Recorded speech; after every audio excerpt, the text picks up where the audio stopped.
السلام عليكم ورحمة الله وبركاته.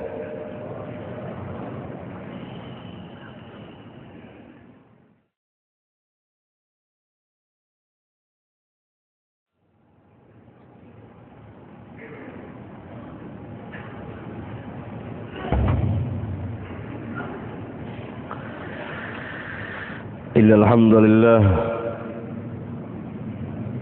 نحمده ونستعينه ونستغفره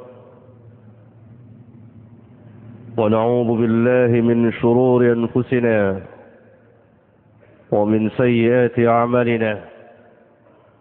من يهده الله فلا مضل له ومن يضلل فلا هادي له. وأشهد أن لا إله إلا الله وحده لا شريك له وأشهد أن محمدا عبده ورسوله. أما بعد، أيها الإخوة, sidang Jumat yang saya cintai,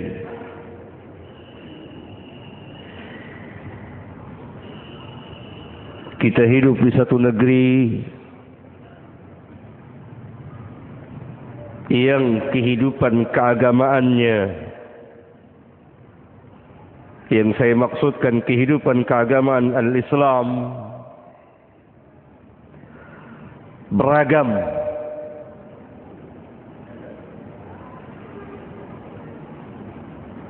Berbagai macam sekte atau golongan atau firqah ada di negeri ini.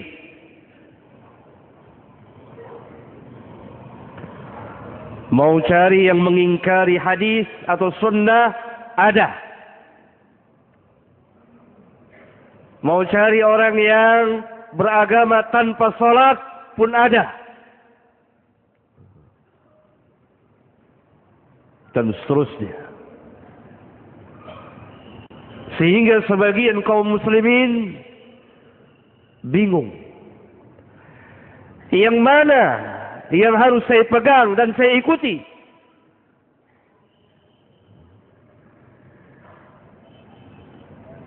Yang pada hakikatnya,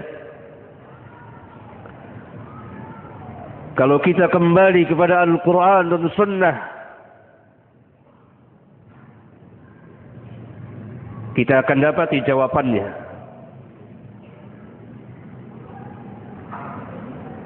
Bahwa hakikat Islam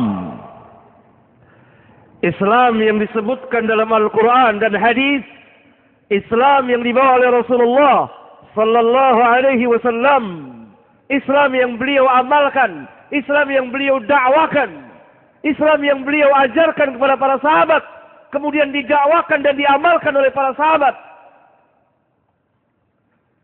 Ini Islam yang Allah katakan dalam Al-Quran, Inna ad-dina 'inda Allahil Islam.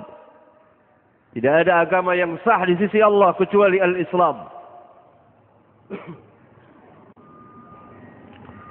Maka apabila kita ingin beragama Islam dengan benar, sesuai dengan syariat Rabbul Alamin, Islam yang dibawa oleh para nabi dan rasul, yang diakhiri dengan kenabian Muhammad, kenabian dan kerasulan Muhammad alaihi wassalatu wassalam, maka kita harus berpegang dengan Alkitab, Al-Quran, dan perjalanan kehidupan beliau di dalam mengamalkan dan mendakwakan Islam, atau yang kita kenal dengan nama As-Sunnah.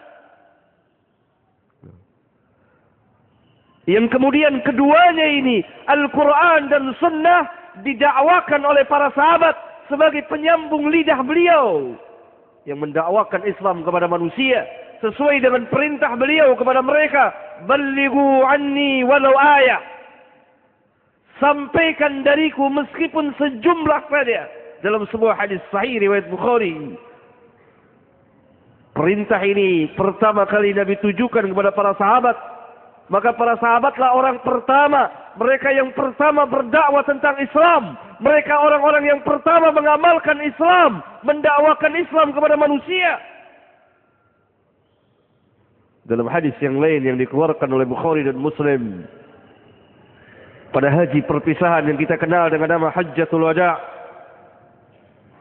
beliau memerintahkan kepada para sahabat liyuballighi syahidu minkumul ghaib. Hendaklah orang yang hadir di antara kamu menyampaikan kepada yang tidak hadir. Ini yang kita katakan dengan nama ad-da'wah. Ad-da'wah.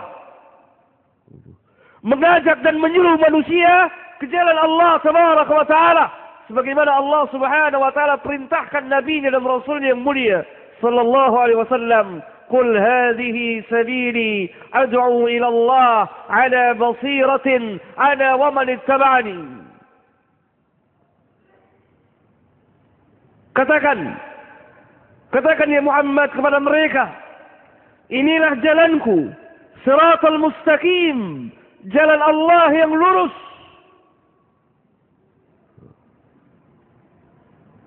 Aku ajak manusia ke jalan Allah ala basiratin, atas dasar basirah. Basirah adalah burhanun syar'iyyun wa aqliyun. Dalil atau hujjah keterangan baik secara syar'i maupun secara akliyah. Aku bersama dengan orang-orang yang mengikutiku. Berarti kalau kita sebagai pengikut Nabi yang mulia sallallahu alaihi wasallam, kita telah beriman kepada beliau, kita mencintai beliau, kita mengikuti beliau, maka pengamalan dan dakwah kita harus sesuai dengan pengamalan dan dakwah beliau. Karena Allah katakan, "Qul hadhihi sabili ad'u ila Allah ala basiratin ana wa man ittaba'ani." Katakan, inilah jalanku yang lurus. Aku ajak manusia ke jalan Allah atas dasar ilmu. Aku bersama dengan orang-orang yang mengikutiku mengajak manusia ke jalan Allah atas dasar ilmu.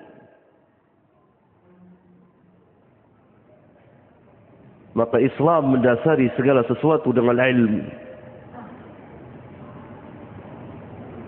Ilmu yang dimaksud, qala Allah, qala Rasul, wa qala sahabah. Ilmu yang dimaksud apa yang Allah katakan, apa yang Rasul katakan, kemudian dijelaskan oleh para sahabat. Ini yang kita kenal dengan al-manhaj, cara atau sikap beragama yang benar, yang kita ambil dari orang-orang yang terdahulu, generasi terbaik dari umat ini, yang masuk dalam firman Allah. Bahkan kepada mereka pertama kali Allah berfirman, "Kuntum khaira ummatin ukhrijat linnas."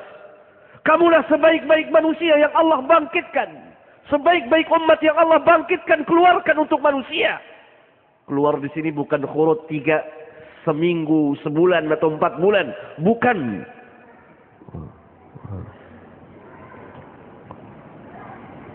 Para sahabat ridwanullah alaihim jami'an, generasi terbaik dari umat ini, di mana Rasulullah sallallahu alaihi wasallam pernah bersabda dalam sebuah hadis mutawatir dikeluarkan oleh Bukhari, Muslim, Ahmad dan lain-lain, "Khairun nas qarni, thumma alladhina yalunahum, thumma alladhina yalunahum." Sebaik-baik manusia, dalam riwayat yang lain dikatakan khairukum, sebaik-baik kamu.